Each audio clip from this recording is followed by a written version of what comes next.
Hey there, welcome back to another video. This time around, it is my review of the 1988 horror buddy cop comedy, Dead Heat. You can't keep a good cop dead.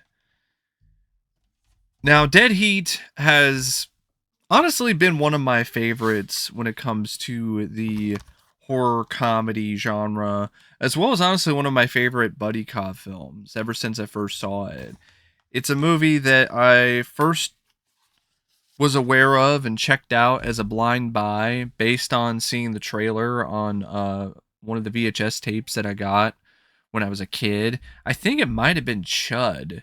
I could be wrong, but but something's making me think it might have been on one of the VHS tapes of Chud, where there was a trailer for Dead Heat on it, and I was like, oh, a buddy cop movie, but it deals with zombies. And you got Joe Piscopo, who was in SNL, and you got Treat Williams, who I liked in The Phantom, who played the bad guy in that movie. So it's one of those things where I was like, oh, this looks like fun. And I found it on VHS for cheap, watched it one night, had a fun time with it, and then I actually wound up buying the DVD, the DiviMax edition from way back in the day. That I don't know if it was from Anchor Bay or from another company, but yeah. And then when it came out on Blu-ray from 88 Films, I got that release until Vinegar Syndrome came out with their 4K of Dead Heat, which is the definitive best version to own of the movie. And I figured, in honor of Treat Williams, who tragically passed away fairly recently in a motorcycle accident, I thought it'd be a good time for me to not only revisit this film, but also share my thoughts on it and give it a little more recognition because I really do feel it's a gem. I've always felt that way. I still feel that way to this day, and it's easily one of my favorites. Now, it's directed by Mark Goldblatt, and this was his directorial debut. Like, he had done some second unit direction for RoboCop prior to this, as well as worked on the second unit on a ton of other big movies from the 80s, including doing some editing for other projects. If you look at his filmography, you'll see his name attached to a lot of really popular films as well as cult classics. And I think for a first time director who shot the film, I believe it was like in 30 days, the results here are pretty impressive. I think he did a really nice job. I think the film has a really consistent, zany comic book tone to it, which I feel legitimately works when it comes to this movie, when it comes to how unpredictable it is and just how crazy and wild the movie turns out to be. It's definitely very tongue in cheek, very deadpan, and the direction actually ties into that fairly well. You can tell that the movie, in a lot of ways, is a love letter to B movies from back in the day, and the movie has certain scenes that really do evoke that kind of nostalgia or just that same sensibility. And yeah, I think the action, when it is there, it is well shot, it is well executed because Goldblatt had a fair amount of experience shooting stunt sequences and other scenes involving a lot of explosions or gunplay or other things. I mean, he would go on to direct The Punisher after this, which is also one of my favorites. And yeah, I think it's a well-directed film. I think he worked well with his cast, got some good authentic fun performances out of them, including Vincent Price in one of his few final film roles before he passed away, playing a really just despicable, just scumbag character who really makes the most of his short amount of screen time. And yeah, it's a film that's very effects heavy at times too, and Goldblatt really shoots those scenes in a way that really showcases the just grisly, gory, and just absolutely glorious nature of the effect sequences. So yeah, just a really solid directed film for a low budget production. The script by Terry Black, I think, is terrific. I think he did a tremendous job. The only issues I have with the script are very minor. It's just the fact that some of the jokes don't necessarily land as hard as others for me.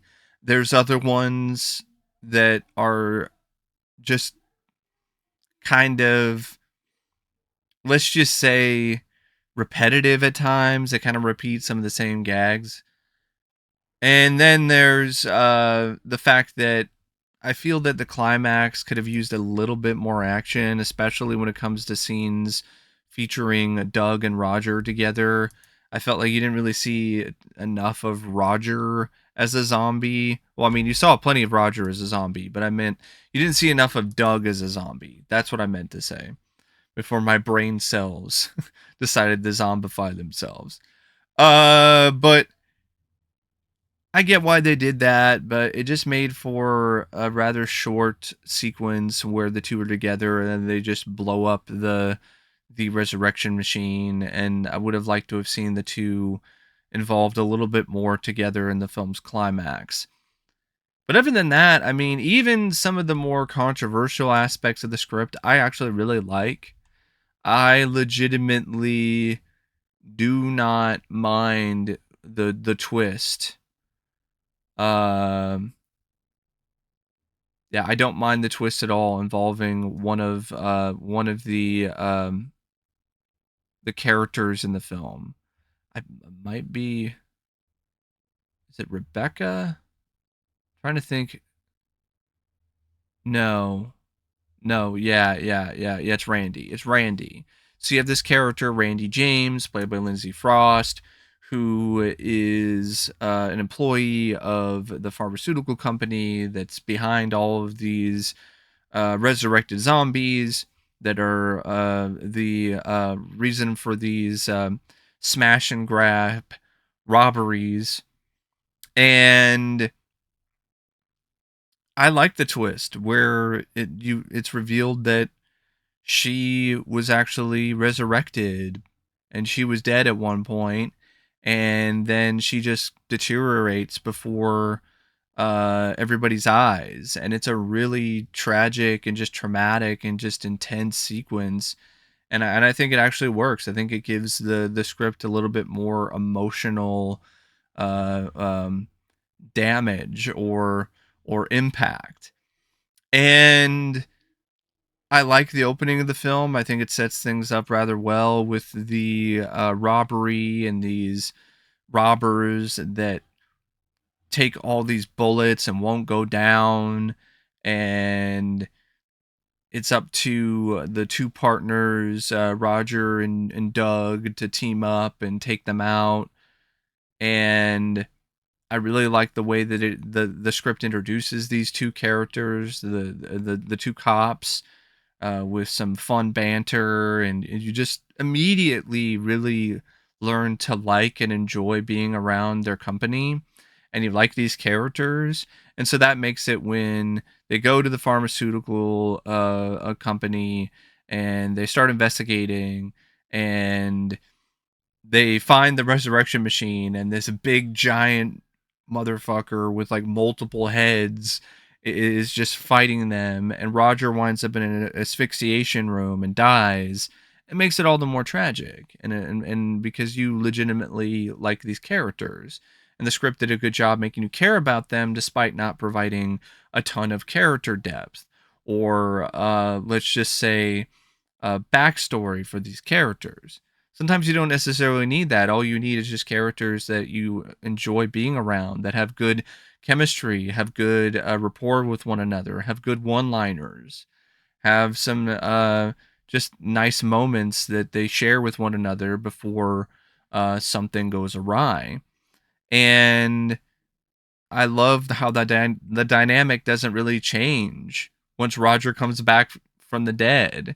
Him and his partner are still like jawing at one another, still just acting like nothing's happened, even though Roger is dead and he's a zombie. I like that. It makes the moments between the two even funnier, and it makes the interactions that Roger has with other characters in the script more hilarious too, because of the fact that it plays it straight. The script does know when to be more campy, a little bit more over the top, though, which I think it definitely does work in its favor. And once you get to the whole sequence where Doug gets killed, that's one thing where I'm kind of like, if they did more with Doug as a zombie later on in the movie, then maybe I might have been a little bit more lenient on that. But the way that it's set up, it's just kind of one of those things where it feels like a missed opportunity. And Roger is a good character, but him on his own isn't necessarily as strong as him with Doug, or him with Randy, or him with the other female character in the film, Dr. Rebecca Smithers, or Smithers. And that does lead to some really good bits of action, though, like the sequence where Roger gets out of the ambulance and by putting it in reverse, and then the whole scene with him on the motorcycle and going to the pharmaceutical lab, and even the stuff before that where he's in the body bag and he unzips it himself and comes out of the body bag all burnt up. But it does lead to the point where you get to the climax, you get back to the pharmaceutical lab, you get to the resurrection machine, you have McNabb there and Loudermilk, and the whole stuff with Doug, and how McNabb's saying that he can't hear you because his brain is fried. And then Roger gets through to him, and then Roger tells Doug to kill this guy, will you? And then they see what happens if you resurrect a guy twice, and McNabb explodes and they blow up the resurrection machine, and then they walk off into heaven together, and that's the end of the movie. And you're just kind of like, well, just kind of the climax. Yeah, there's explosions. McNabb definitely gets his just desserts, but Loudermilk seems like he gets away scot-free. And it's just one of those things that just, it's not as satisfying or as strong as it could be, but it's still decent enough. At least you still get a good comeuppance for McNabb, and you do have a good send off to the two characters, to Roger and Doug. And there's just a lot of other moments leading up to that that are also really great stuff. Like the scene in the Chinese restaurant, like the Chinese market. I love that sequence. It's one of my favorite scenes in anything, just because of the sheer creativity and madness of that scene. I mean, the owner of the shop has like a miniature version of the resurrection machine in a lantern on the ceiling, and it just causes everything in the shop to come to life, including like the dead fish and the duck heads that were cut off for the duck dishes. And you got this giant like slab of beef that's going after him. Roger gets attacked with a piece of meat that's flying straight at his face and almost suffocates him. And you have great lines of dialogue in there. It was like where Roger's getting attacked by this slab of beef, and he's like, "How do we fight this thing?" And then Doug's like, "Well, maybe drown it in A1 sauce." Like, it's like, how about you drown it in A1 sauce? Like, that always killed me. I thought that was funny. And there's other just really, nice little bits of banter between the two characters, between Doug and Roger. The whole bit where Roger has to wear lipstick and because he's trying to look more alive, and Doug just messes with him and says that it brings out his eyes. Or even the scene, even some of the moments earlier, like when they first go to the pharmaceutical lab, and there's the guy at the front desk and he's reading a porno, and then Doug is like, "Excuse me, sorry to interrupt your erection, but can you assist us, please?" So like there's some really just great, fun, just hilarious lines of dialogue. And it's a fun movie. It goes by at a super quick pace in terms of the way things are structured from point A to point B to point C and so on and so forth. While it would have been nice to have seen things go even crazier in the film's finale, I understand why things were a little limited, probably due to budget constraints. I read something that there were other scenes that were deleted that aren't even included on the deleted scenes on this Blu-ray, and scenes that weren't even on the DVD release from back in the day, where it's not really necessarily something like, oh, it's an extended bit with the Linnea Quigley scene where she plays a zombie go-go stripper who pops out of a cake. No, it's not one of those things. It's a sequence that Steve Johnson helped create that was supposed to be in the opening scene with the robbers, where Doug was supposed to like kick one of the robbers in the head, and his head was gonna like explode and shatter. And he created this really just gruesome looking effect. And Joe Piscopo apparently hated it for whatever reason. Like he wasn't aware that this film was going to be as gory as it was, and so he wasn't big on it, and so they cut it, which I think that's unfortunate considering what Steve Johnson put into that scene, and I would honestly love to see that. But yeah, it's one of those movies where it's almost as crazy as a Henenlotter movie, but it misses that extra Henenlotter gear.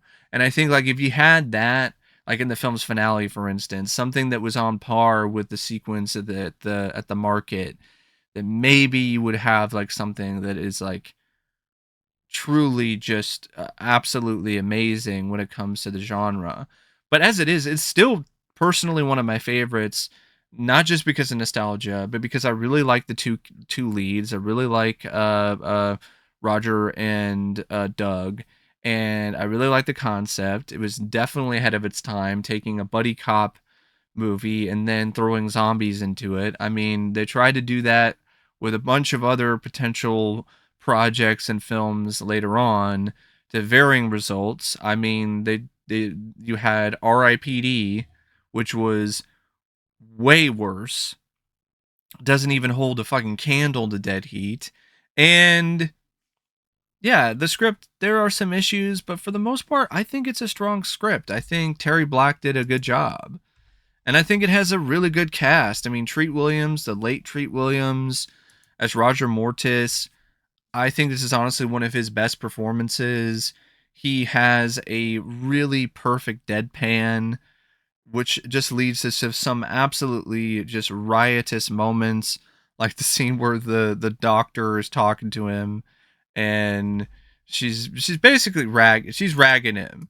She's like, hey, you're actually, no, it's Randy, not the doctor lady. It's Randy. This is a different character. She's the one that works at the pharmaceutical lab.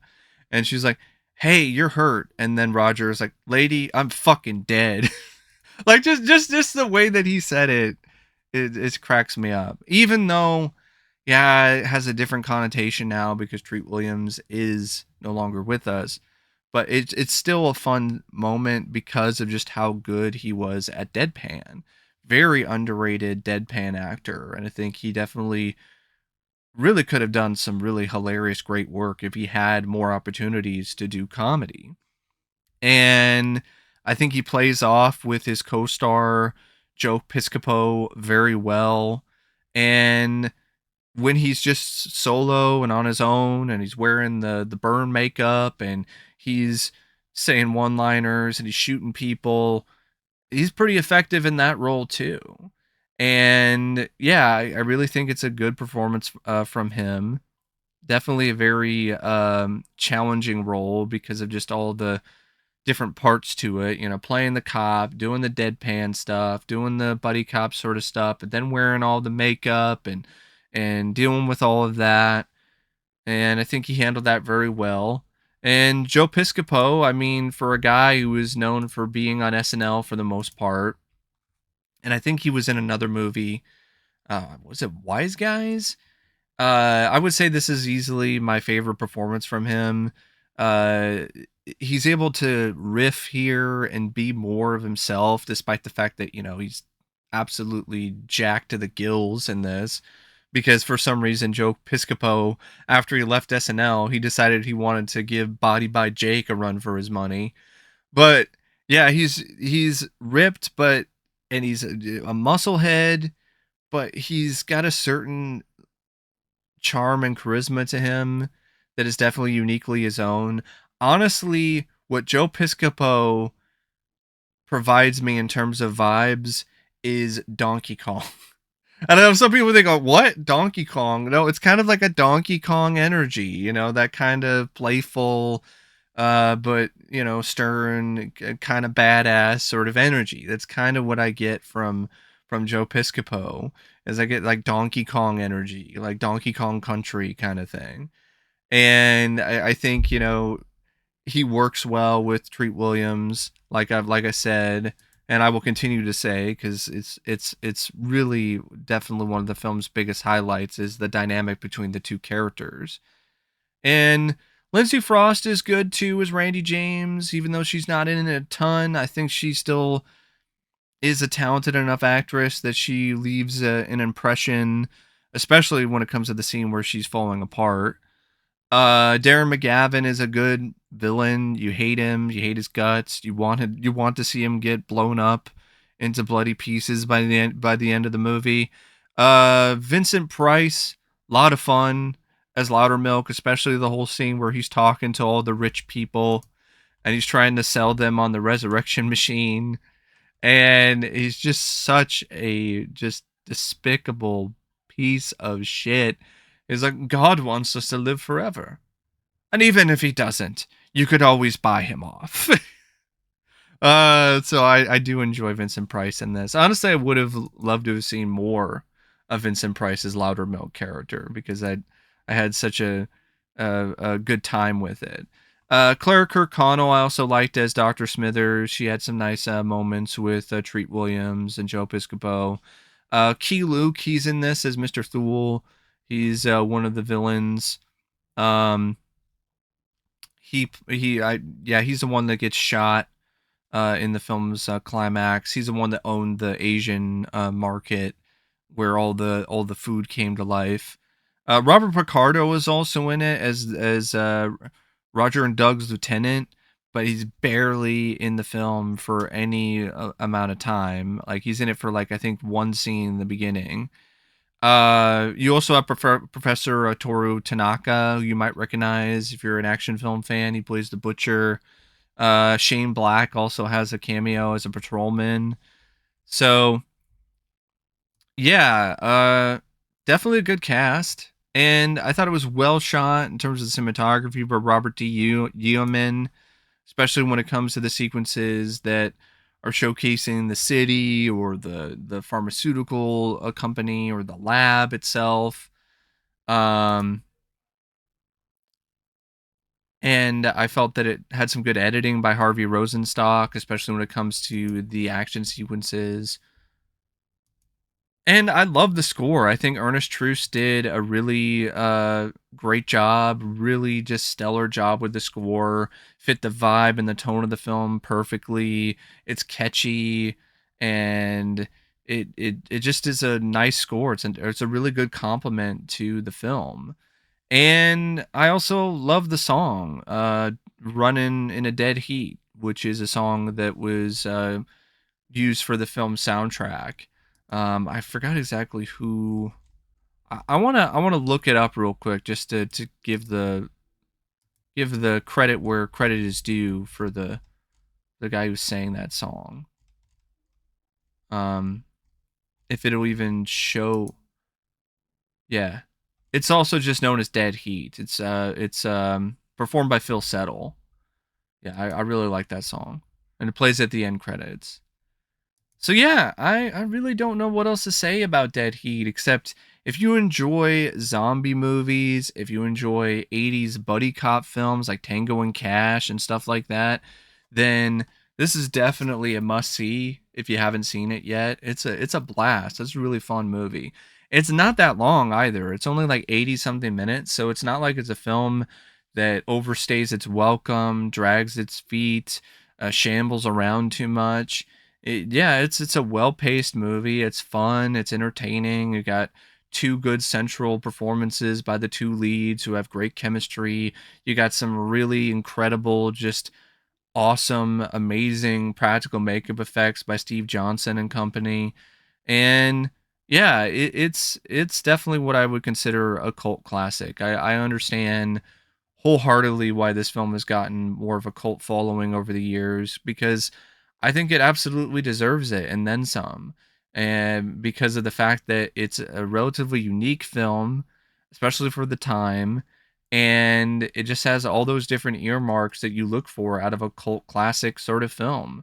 A good cast, a high concept idea, a lot of entertainment value, some gore, some laughs, some crazy moments, and yeah, it's a film that I definitely would consider to be one of the better horror films of the 80s. But anyway, that's my personal opinion and my thoughts on Dead Heat. And until next time, I'll see you later. See ya.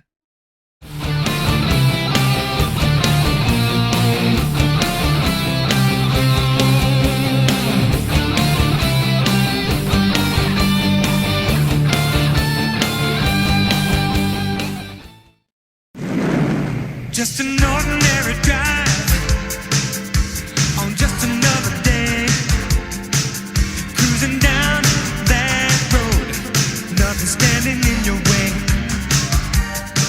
Well, better open up your eyes, there's danger right behind, and if you don't move fast, you'll never see the finish line.